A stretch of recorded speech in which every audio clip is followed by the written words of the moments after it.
And now, from the CFTK-TV studios, this is Open Connection with your host, Robert Pictou.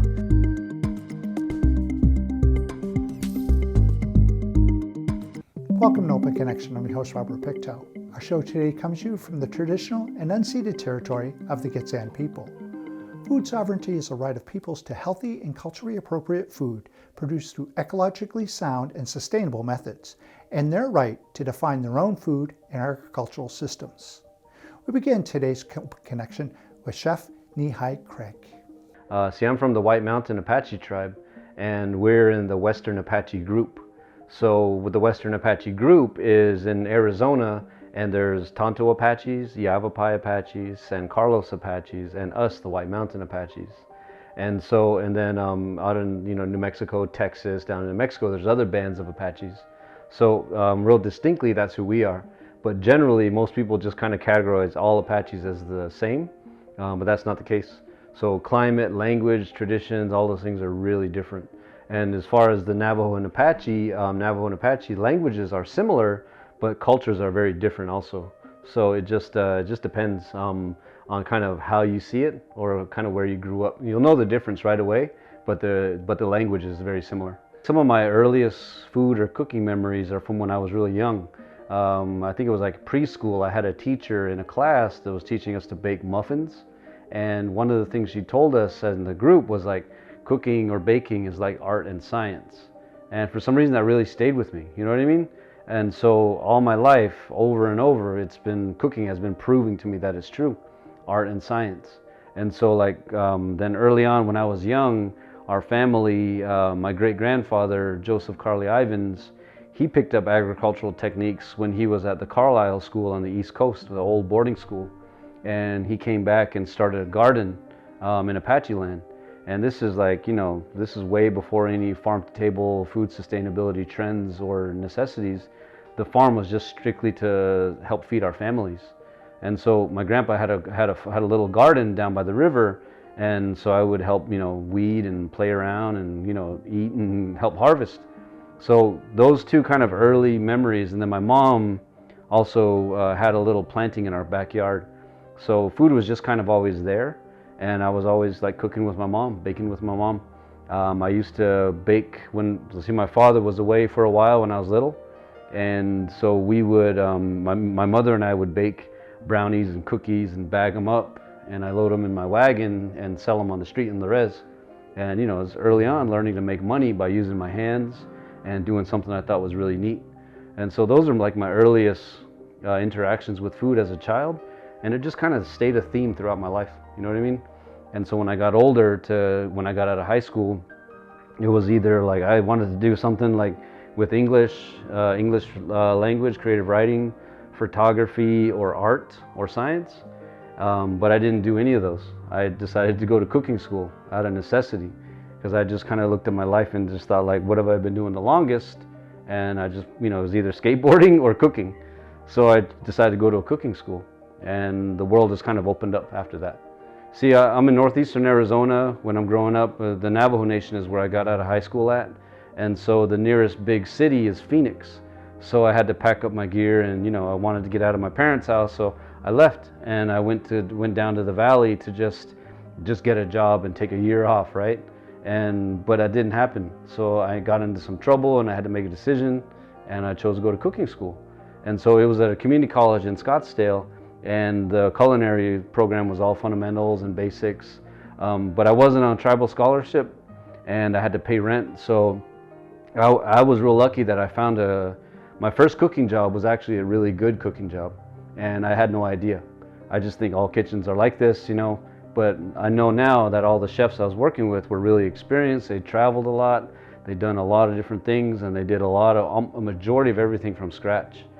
So at school, I'm learning all this theory and concepts and stuff, but at night I'm just getting beat down on the line. You know what I mean? Like it's actual production, and so that night and day comparison really helped me.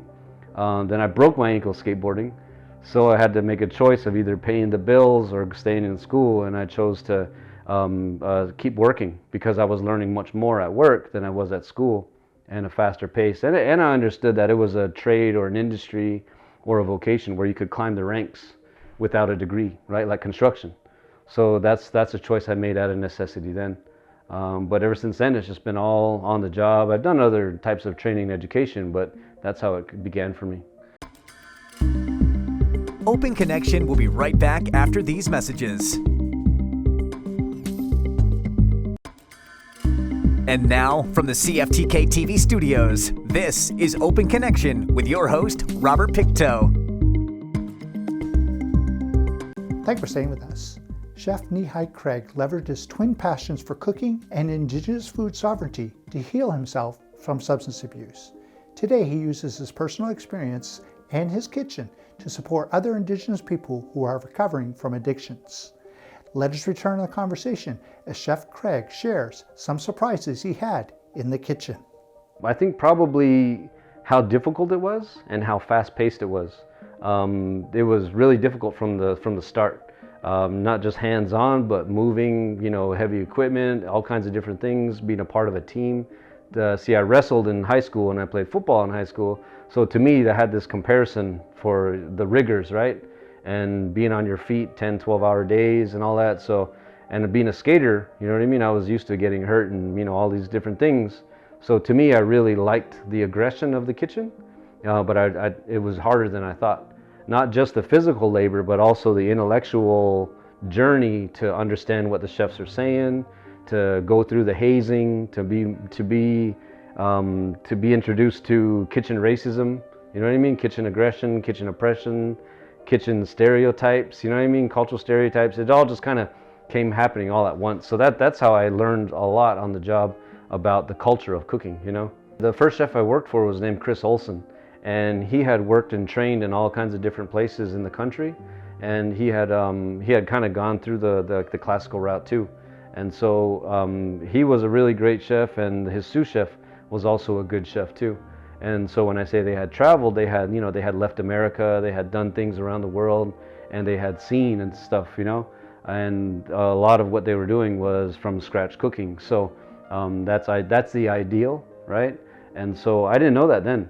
I was like at culinary school in the daytime, you're being taught all these shoulda, woulda, coulda, and how things should be. And then out in the industry is completely different. So when they were kind of matching. It was really good quality education in the day, but then it was also even harder education, hands-on application production at night. So it wasn't until I left that job that I realized how good I had it. It wasn't until like 14 years into my career. Like seriously, I had been a junior sous chef, or I had been a chef de partie, but it's always drilled into you, at least to me, in my journey to become a chef, that you have to give years and years and years and years of training. You never you never set out to do it for the money. You set out for the journey and for the skills, right? Because to me, when I was in school, they would throw around the term like master chef, you know what I mean? You're gonna do this, and I would hear it and see it in different language and books and TV and whatever. And the only other way I had heard that being used was like master dancer, master carpenter, master painter, or kung fu master, right? So to me, in my mind, I'm like, yeah, even when I was like 18 or 19, I'm like, this is really cool. I like this. I'm gonna give my life to this. So maybe someday I'll be a master. You know what I mean? Because I'm thinking like kung fu master, right? To me, that was cool. So like, that's kind of the route I took, and it took a long time. Been able to work in some places. I've traveled around the world. When I was a kid on the res growing up, skateboarding was my window to the world, right? Skateboarding magazines, skateboarding videos. I would see skaters skating in Japan, London, Paris, all over the world across the United States. And then also when I got into cooking, in the school and on my first job, chefs would say, yeah, when I was out in Madrid, or I was in New York, or I was in Chicago, I spent X amount of time. They would really talk about all these places. And cooking videos to me was kind of like skateboarding videos, because I would see chefs from all over the world cooking. And so in my mind, I was like, all right, I'm not going to become a pro skater. Just broke my ankle, you know what I mean? So I'm gonna go pro. I'm gonna try to go pro with this cooking thing, and I'm gonna do my best to try to travel. So many years later, I was able to travel and work in London, work in Cologne, Germany, go to Sao Paulo, Brazil, and Campos de Jordão, Brazil, and then go to Osaka, Japan. And like right now I'm in Canada, and just recently I was in Mexico, you know. So cooking did really transform my life in that way, and it's all been because of a lens and the application and study of native foods, indigenous foods. So that's kind of what sets me apart as like a chef, because like my training and my background is classical American kitchens, kind of that classical hierarchy. But ever since when I first stepped into culinary school, my mind was kind of going back to like what my mom's cooking, ceremony foods, these oral stories and traditions that revolve around food, our basketry, our artwork, our metallurgy, our pottery, all of it. If you really look at it, they're all centered around food, or they're food vessels, or they come from food. And so like to me, I was like, man, I want to do something with native foods. But as I looked around myself in Arizona, there was no representation in restaurants, in publications, anywhere. And I would even ask the instructors or the chefs. I'll say, hey chef, do you know any native chefs out there? They're like, I don't know. Like, and I was joking around now. It was like someone's like a Bigfoot sighting. Somebody knew someone who knew someone who knew someone who saw a native chef somewhere. You know what I mean? So that kind of being met with misconceptions about our foodways. Like I would ask a chef, like, hey chef, do you know any native foods? Or is there such thing as a Native American cuisine? You know what I mean? Here I am, this Apache Navajo kid, grew up on the res, you know what I mean? And I'm asking some white guy, like, is there a native cuisine? You know what I mean? But the response I got was like I know you boil stews, I know you make fry bread. And it was kind of a dismissive tone and attitude, you know what I mean? So being a young rowdy skater, I was like, man, you know, whatever, dude, you know what I mean? And so I wanted to, that was the seed. That was the seed for me to like, all right, if I'm going to give my life to this, I'm going to learn the classical style first, because if it's like Kung Fu or painting, I got to learn the techniques and the repetition and the repertoire. So I'm going to learn that first, but then I'm going to keep studying native foods. And that's what I did along the journey. So from school from 98 until 2003, that's what I was doing. And I was really lucky to land an even better high caliber job from that first place, and that's what was the springboard that sent me around the world with native foods. So pretty cool. Open Connection will be right back after these messages. And now from the CFTK-TV studios, this is Open Connection with your host, Robert Pictou. Welcome back to Open Connection. In his book, Indian Givers, How the Indians of the Americas Transformed the World, author Jack Weatherford talks about food in terms of the way the diet of the Europeans changed with corn, beans, potatoes, tomatoes, and peppers, in terms of how the food was grown, produced, and preserved.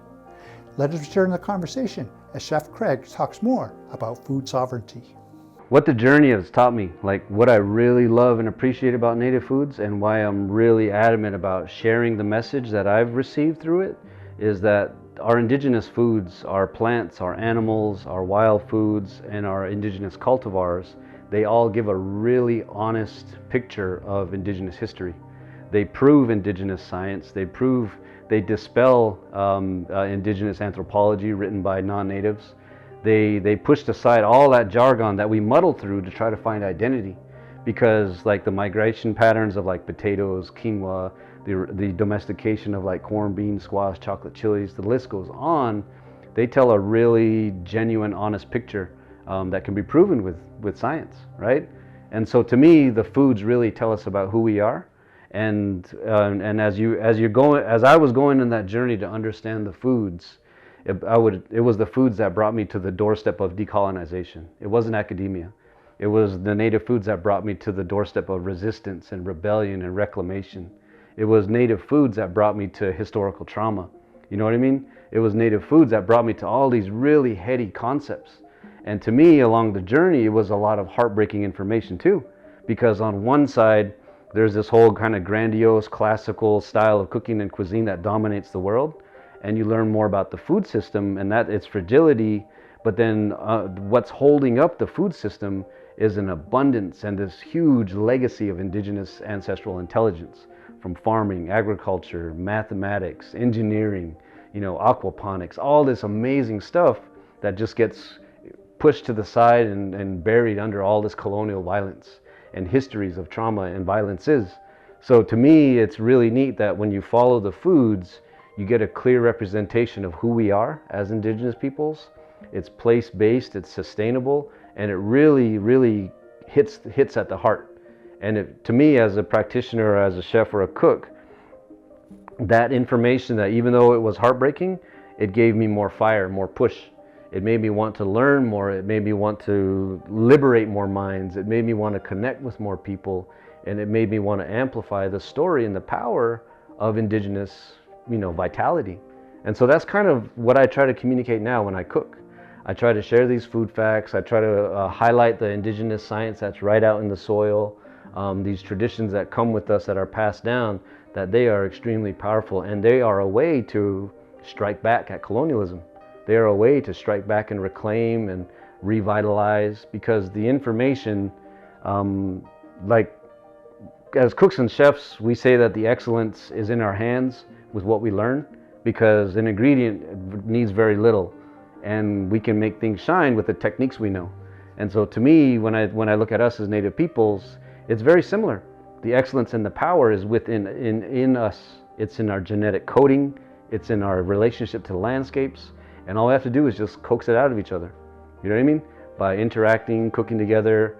I say I can't speak Apache fluently. I can't speak Navajo fluently. But when I'm working with native foods, I'm speaking Apache and Navajo through my behaviors. You know what I mean? So it's pretty cool. That could go on and on about how food is powerful and why I like to talk about it. But it has literally saved my life. First off, flying over all the glaciers and the mountains, it was amazing. The first time seeing that. And to us, as White Mountain Apaches, the mountains are very sacred. And so anytime I'm able to go to landscapes where there's mountains present, I feel really comfortable and at home. And these mountains, like as we look out the window, are so majestic. You can see the clouds and the white caps. I feel at home, you know what I mean? And so landing here in the environment, the really lush, thick forests, and coming here to go to the farm, and then going out to the river, it was amazing. I've cooked with salmon of all different types before. We get it shipped into Arizona, different places on the coast. Wherever it might have been in the world, I've used it, but I've never brought one out of the water myself. You know what I mean? So coming here to Giksan, it was like the first time being able to do that. And to me, it's like, it reminded me, because like to everyone else, this is an everyday thing. You know what I mean? They're talking like, I pulled out 6 this morning, or yeah, last week we pulled out 11 and 12, and to me it's my first time. And I'm never gonna forget it, you know what I mean? So it reminds me of the power of Indigenous science and traditions that's right in our backyards, you know what I mean? And so it's changed my life as a cook and as a practitioner, so it was a lot of fun. We pulled it out, it's a big, probably like 30, 40 pound spring salmon, and we're gonna cook it here soon. The first thing that I did when I got to the river, is I went out and I just put my hand in the water and said, hey, what's up, man? Hey, how's it going? I'm here. I came a long way, I just went down, I just knelt down and said that kind of quietly and said, I'm here, and I touched the water, grabbed some stones, and that's it, and then going out to fish and grabbing it. The first couple times we went out to fish, we didn't get anything. And then I was coming back, I was like, man, please, let's get one, can one of you hook us up? I was talking to the fish, you know what I mean? And then that last time we went out is when we got one, and that's what we got. Then we cut it up this morning, and I let Amanda do the cutting because I wanted to see how they do it. I don't want to impose my quote unquote techniques. I like to see traditions as they are. And so I watched her, and she cut one up, and then she's like, you want to do one? I was like, yeah, show me. So I went ahead and cut one up. And as we're cutting it up, I was asking about different dishes and foods and what they do with the ingredients or the innards. So we save the eggs and we save the heart, you know what I mean? But I definitely do feel connected in a really profound way when I get to do stuff like that. Open Connection will be right back after these messages. And now, from the CFTK-TV studios, this is Open Connection with your host, Robert Pictou. Chef Craig's kitchen doesn't just turn out appetizing food, it also provides vocational training, teaching therapeutic, practical skills that support people in recovery and promote their personal and professional development. In this final segment of Open Connection, Chef Craig shares how his life has come full circle. I operate a small cafe in our reservation. See, this trajectory of mine, I started out on the res and I was thinking I'm gonna go travel the world and I'm gonna do grandiose things off the res because it's quote unquote better out there, right? But all along the way, encountering all these themes we talked about, from the colonial violence to the traumas, to the racism, to the oppression, trying to feel like trying to fit in anywhere in the world, and coming back home. And then number one, I'm a person in recovery too. So I got clean, I got sober in 2011. And so my journey since then to now has been with the clarity of sobriety. So I never thought, in my struggle as in my youth to try to get clean, I never thought I would get clean on the res. My thinking was like, man, I got to leave this place everybody uses, you know? But that's where I got clean. And so those components and being at home is where I decided to stay. And so I've been, since 2011, after all that world travel and training, I've been on the res. So I always felt like the foods were speaking or communicating a message of vitality, health, resistance, reclamation, peace, and all this wonderful stuff. And I didn't want to like export it, you know what I mean? I didn't want to like send it off, because if the food and the lessons and the message, if the skills and the togetherness that comes from working with food literally saved my life and anchored me in sobriety, it's got to be able to do that for others in my community. So somehow along the way, prayers to the mountains were answered, and I was able to continue the work and open a small place in White River called Café Gaujon. And so I kind of evolved from a typical industry chef into like a clinician. So I'm now a behavioral health tech and certified relapse prevention specialist. And so I do therapeutic groups with native foods for recovery. So the cafe we have is a 32-seat small cafe where we do hands-on vocational training and therapeutic groups for recovery all along the way. So it's really a distillation of all these experiences I've shared, from the travel to the recognition to the food facts to the farming and the agriculture, all as a kind of a modality to help, in my opinion, heal and reweave some of those genetic strains that might have been broken from historical trauma. Because indigenous spiritual healing isn't just physical in this form, it's spiritual, it's genetic memory, right? It's ancestral taste and all these really profound things. So I feel like the power of foods, hunting, fishing, gardening, is like I said, when you get to do that, you push away all that side noise, and it's just you with life. You know what I mean? It's just you with the soil, it's just you with the ingredient. And so we try to present that in a way that allows people to become anchored. So that's where I'm going. I go back home. I got my two little kids, little Tawny and Rowley. They're 6 and 5. You know, so I'm a busy full-time dad and, you know, full-time chef too. So I get to come and do projects like this every once in a while when we plan them out. So that's what's next for me. Thank you for joining us for this episode of Open Connection. The greatest distance in the existence of man is not from here to there, but the connection from his mind and heart. If we can conquer that distance, we can soar like an eagle and realize our immensity within. I'm Robert Pictou.